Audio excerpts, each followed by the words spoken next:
Welcome to Prophecy and Politics. I am your host, Joshua Fontanilla. So, right up front, let me tell you what we're going to do. I'm going to start a new format here with these lives and these videos, and eventually what will be a podcast. We're going to discuss prophecy and politics, the topics that you're not supposed to discuss, which are the interesting things, right? You're not supposed to. You're told in polite company, don't discuss religion, don't discuss politics. But I find that that's the only interesting stuff to talk about. What do you want to hear about? The weather? I'm not interested in the weather, right? Even though we live in Florida and the weather is a lot more interesting than it was when I was on the Central Coast in California. It's boring, right? Let's talk about things that are interesting, things that matter. And so we're going to discuss prophecy and politics. And basically, what that means is we're going to look at current events in the light of Bible prophecy. This is not just another news show. If it was, I would, you could go to plenty places to get that, to just get the news. But what I'm going to do is I'm going to share with you the major events that are going on today and how it relates to the stream of Bible prophecy. And in doing, you're going to get a behind the scenes, what is actually happening. There's one thing, to know what the news is what the current events are. It's another thing to know, what does it actually mean? And what does this have to do for believers in these last days? So that's what we're going to do. Our topic today is, it's a long title, which, by the way, I'll discuss this segment. Let me give you the title here first. You can see it on the screen there. The Big Beautiful Bill, Hyperinflation, and the Mark of the Beast. Believe it or not, I'm going to try and get all this done in 20 minutes.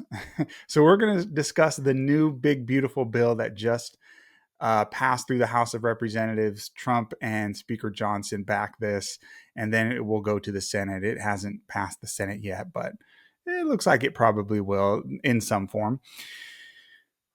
Don't misunderstand me right up from the beginning. I am not saying that the Big Beautiful Bill is the mark of the beast or anything like that. Please do not misunderstand me. That's not what I'm saying. But we are going to discuss hyperinflation, and we are going to discuss endless, reckless spending on the part of the federal government. And it's not just this bill, it's not just this administration. It is a pattern that has happened for decades, and I don't see any hints that it's going to change anytime soon. We thought it maybe would when Doge was enacted at the beginning of this administration, but this Big Beautiful Bill, well, it doesn't follow through on the promises of Doge. So we're going to look at the mark of the beast. We're going to relate this to hyperinflation, going to discuss what that is. That's the idea. Now, this new format, what I'm going to try and do is I'm going to try in 10 minutes. Now let me reset my timer here. I'm going to try in 10 minutes to cover one topic or one segment. And our first segment will be the Big Beautiful Bill and hyperinflation. And then in the next 10 minutes, the mark of the beast.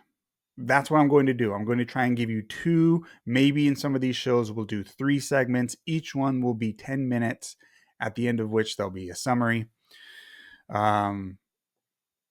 which I will turn into a short to summarize the whole topic. But that's what I'm going to try and do. Now, whether I'll be successful, we'll see. Because it is an in-depth subject, right? The mark of the beast is not, it's not a light topic, but we're going to try and just cover the basics and see how this relates to current events. All right. If you are here, if you are in the comments, feel free to comment, ask any questions. For some reason, the comments usually show up from YouTube. So if you're on YouTube, feel free to comment there. This is, again, streaming on YouTube, on X, and on Instagram live right now. So feel free to ask comments if you are on YouTube. If I don't see it on one of those other platforms, I apologize. Okay. And if you do comment on one of the other platforms, I'll respond to you later. All right. The Big Beautiful Bill, hyperinflation. So let's get right into it. The Big Beautiful Bill, which if you don't know, is the new massive everything goes in it kind of bill. And the reason why the Trump administration is doing this is because basically it's like a reconciliation bill, which don't worry about the key terms and all this, the technical terms. It just means it's a trick in Congress that they use when they don't have a ton of votes to get everything done with just a simple majority vote. And so that's why they're doing it this way.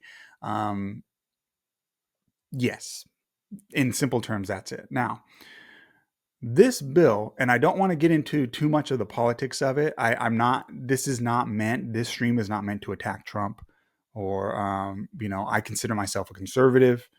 Just to be upfront, I am not loyal to any political party, but I'm a Christian, and I view everything from the perspective of being a conservative Christian. And what that means to me is I adhere to the ideals of the American Republic because I feel that they were founded on the Bible: freedom of speech, freedom of religion, free markets within the country, no dictatorship, all that good stuff. So I'm a conservative. I have no loyalty to any politician or any political party. And I'll call out either one if I see them doing things wrong. But I am a conservative. So the Big Beautiful Bill, what it does is it is a spending bill with a bunch of other stuff in it, a ton of other stuff, without getting into all the details. But the point I want to make is that it is going to increase the deficit. Now, you can disagree with that, but here is on the screen, you'll see there. Let me make this larger for you. Make the screen bigger here. All right, shrink me. Actually, I like it like this. Okay, let's do that. Okay, so whether or not you like Trump or like the Big Beautiful Bill, whatever, even the people who voted for it admit that it is going to add to the deficit. So this is Tim Burchett, and he is asked the question, hey, even people, conservative House members who voted for this say, that didn't want to because it's going to add trillions to the deficit. It says could increase deficits by trillions. He said, quote, "That's accurate." I don't like that one bit, but I don't know what the other option is right now. Okay. So even people who voted for it agree, yeah, it's going to add trillions to the deficit. Some estimates are $20 trillion to the deficit over the next 10 years. That's a lot of money. Trillion with a T. Now, history tells us that every country that has ever spent recklessly eventually gets hyperinflation. Now, don't misunderstand me. I am not saying, and I don't know, right? I don't know if it's going to be because of this bill or some other bill in the future. I don't know. Maybe this one will be fine. Maybe, I don't know, maybe we'll get spending under control in a year or two with some new bill. I don't know. I don't know the future in that detail. But I will say, and it's pretty obvious to me, that the trend of our government has been spend, spend, spend.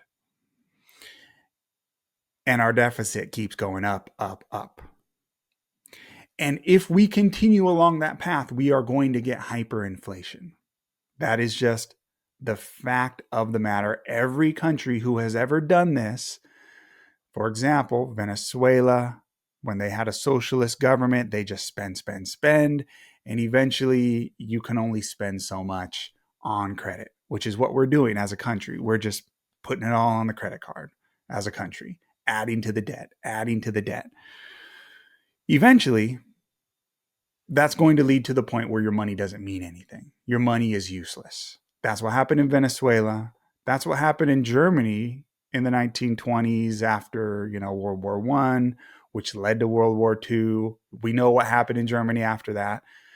They were taking barrels of money. You can go look this up. They were taking,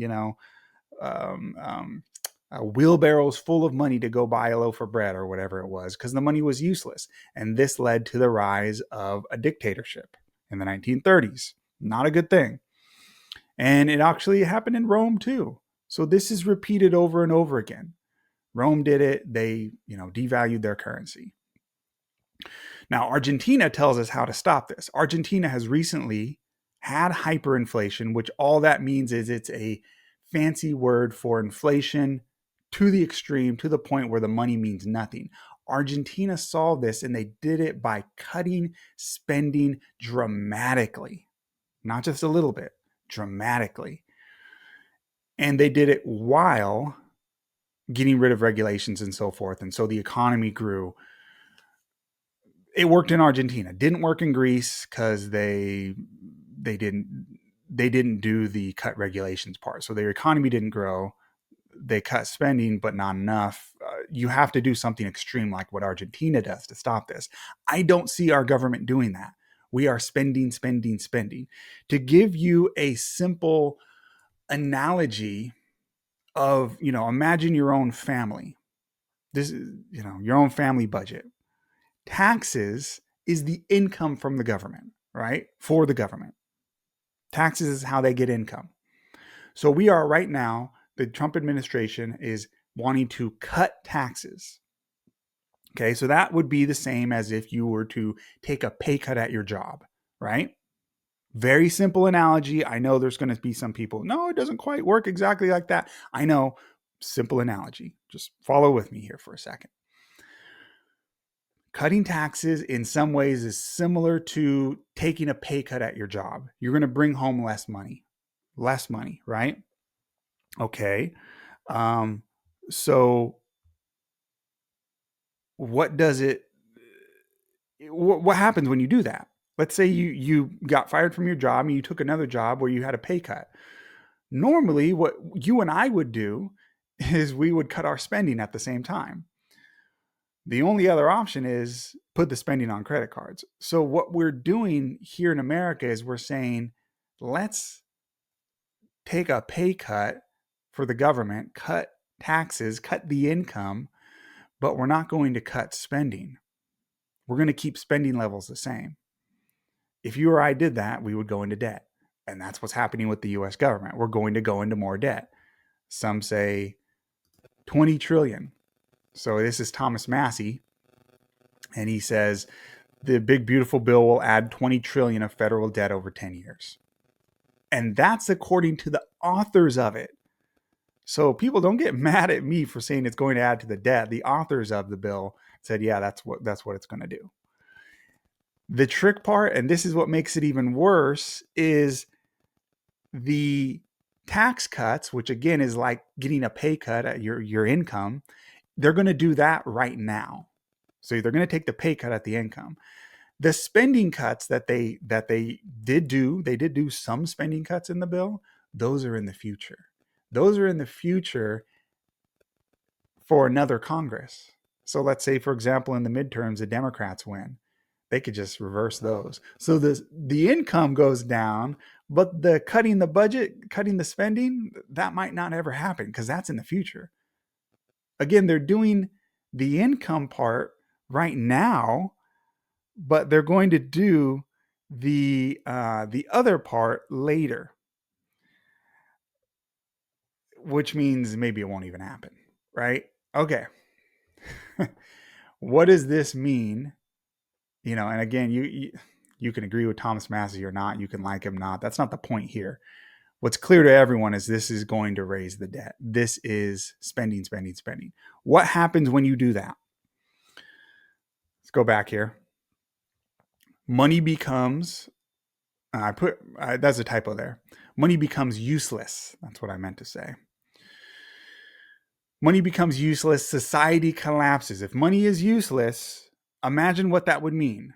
Immediately, it would mean society collapses.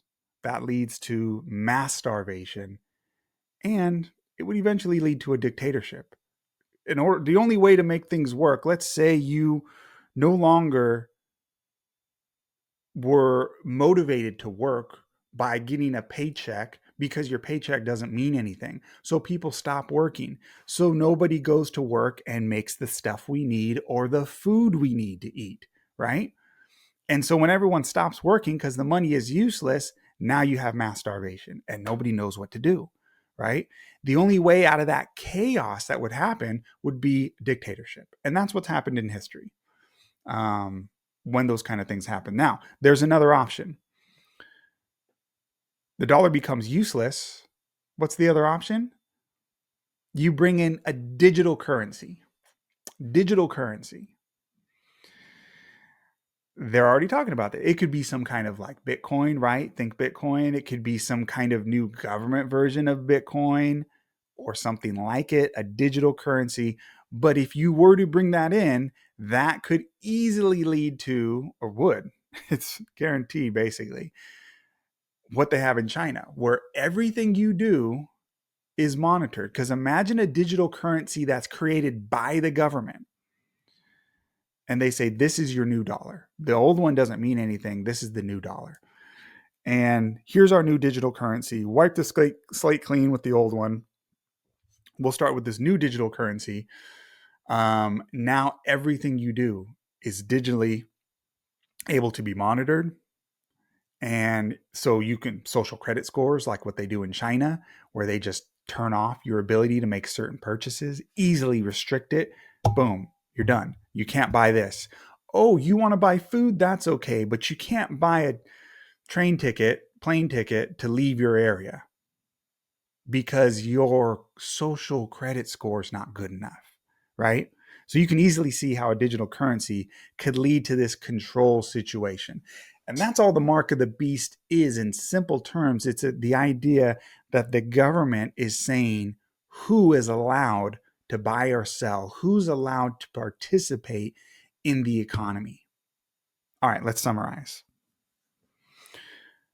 Hyperinflation, well, reckless spending eventually leads you to the point where the dollar means nothing. You can't print forever. Eventually, the dollar means nothing.